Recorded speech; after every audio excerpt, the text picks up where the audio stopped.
завршувам тогам во Таленска, во Просветниот инспектор Ѓорги Илиевски тврди дека покрај деградирањето на работното место, сега е жртва на секојдневен мобинг од неговите надредени, а сето тоа е поради скандалот кој го откри во јавноста со незаконското напредување во наставно-научни звања на тројцата функционери од ДУИ, Арбер Адеми, Агим Нухију и Сафет Емрули.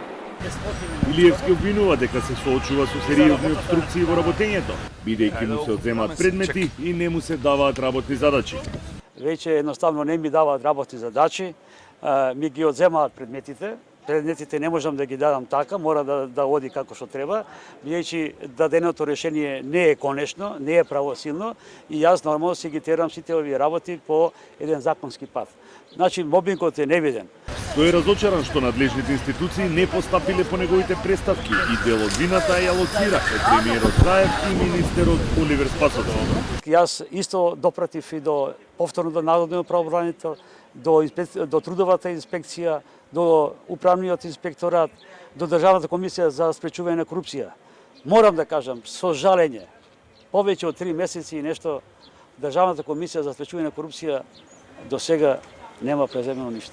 Од друга страна пак, министерот за образование Арбер Адеми тврди дека нема ништо со деградирањето на Илиевски, но и дека надлежните институции извршиле проверка и не ги потврдиле тврдењата на просветниот инспектор за противзаконско напредување. Тоа е надвор од мојата надлежност како министер. Тоа е постапка која се води и се водела во друга институција. На повеќе наврати сум кажал дека институциите на системот доследно да ги применуваат сите законски одредби. И до сега институциите постапиле, што е се во сосема спротивност од тоа што го утврди инспекторот Илиевски.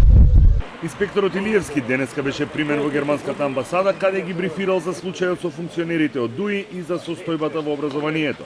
Тој најави дека ќе бара прием во амбасадата на САД.